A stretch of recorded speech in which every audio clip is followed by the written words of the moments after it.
Hi, I'm Dr. Bernstein from Hearing Evaluation Services of Buffalo, and today I'm going to talk to you about how to troubleshoot and maintain your hearing aids at home.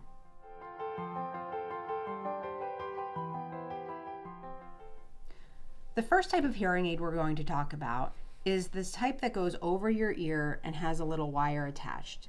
It's the most popular style of hearing aid worn, and regardless of your manufacturer, the care and maintenance is pretty much the same. Now you notice you might have a little rubber dome on the end like I do on these two, and it might look different. There's a whole variety, so don't be concerned if yours is different. You might also have a custom earpiece on the end. We're also going to talk about the wax filters that you would use to troubleshoot any blockages. And again, you can see I have a variety of different types of wax filters. They all work just about the same. And the last thing is just keeping the outside clean so that we reduce the likelihood of wax buildup and having to troubleshoot any problems. Let's start by talking about just our daily maintenance to prevent problems down the line. Every day when you take your hearing aid off, what you're going to want to do is a little light maintenance. The first thing I recommend is using a lint-free cloth to wipe everything off. Now the hearing aid itself will pick up oils from your skin and hair, so you'll wipe that off. And then of course the part that went inside your ear, you want to give that a good wipe as well. Sometimes you might find that there's some stubborn bits of wax that you can't get off with your cloth, and so then using a pre-moistened alcohol swab will also work well. You'll want to use this just on the earpiece, not on the hearing aid itself. If you have any stubborn spots on the hearing aid, you can use your little cleaning brush here, and you might have one that looks a little different, but it'll have a little brush on it.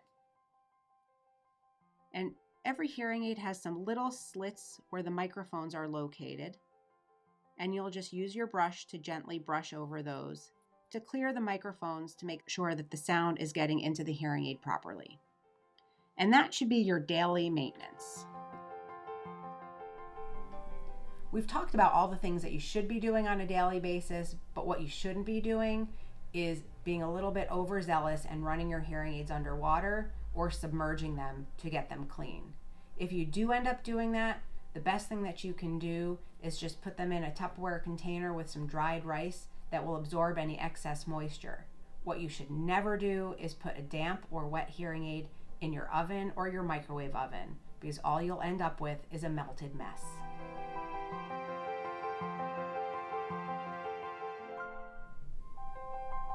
If you're doing your daily maintenance, you might still run into an occasional problem. So if you put your hearing aid in your ear and it just doesn't sound right, more than likely you just need to change your wax filter. And that's something that you can do at home easily to troubleshoot the problems that you're having.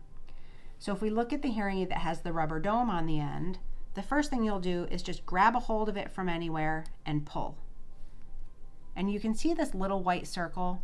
That's our wax filter. And if it gets clogged, sound can't get out. So all we're going to do is replace it.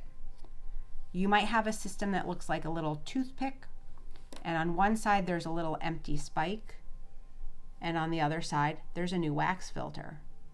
And all we're going to do is poke that spike into the hearing aid, and then not prying it out, we're going to pull the stick straight out, spin it around, and poke it back in. Once you're done with that, you would throw your old stick in the garbage. The last thing you need to do is just put the dome back on.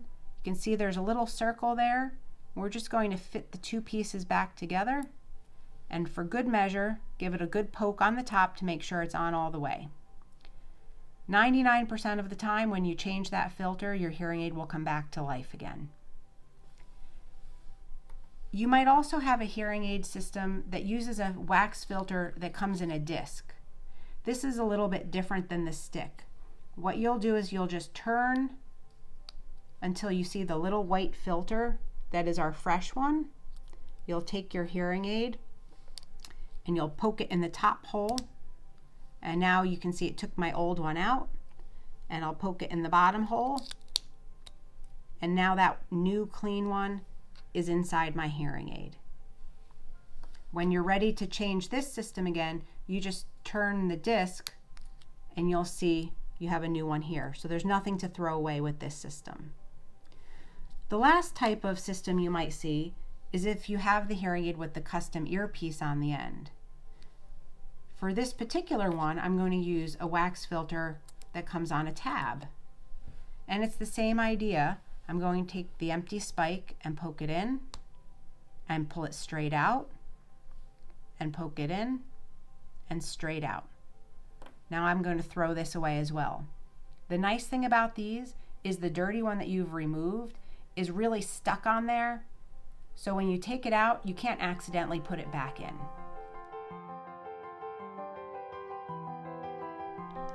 We're going to change the battery on two different styles of hearing aids, a standard and a custom. Most standard hearing aids have a battery door that's near the bottom with a little fingernail notch that you can pull on. You're going to take your battery and make sure you take the sticker off. The sticker comes off and the top of it is nice and flat and shiny. And if you flip it upside down, the bottom is a little dull and kind of has a ridge on it. We always want the flat, shiny side facing up. So we're just going to place the battery properly in the door. And when it's in there properly, our door closes easily. As you can see, if I put it in on accident upside down, my door won't close. Never force the door. If it won't close easily, something is wrong. Take it out, flip it over, and the door closes easily. Doing this on a custom hearing aid is very similar. We're going to find the little fingernail notch for the door and pull it open. And you can see the door is shaped kind of like a cup. We're just going to fit that onto the cup. And same as before, when the flat, shiny side is up, the door closes very easily. Now the battery that you've removed and plan to dispose of ideally should be recycled, and you can always bring those to our offices and we will recycle for you. I hope you found this video helpful in maintaining your hearing aids at home. Remember, you should still be coming in every 6 months so that we can do a more thorough cleaning of your hearing aids. This maintenance procedure will make sure that your hearing aids are always working optimally so that you hear the best that you can. If you want to be able to watch this video at home or other videos that we've created, please feel free to visit our website at hesofbuffalo.org.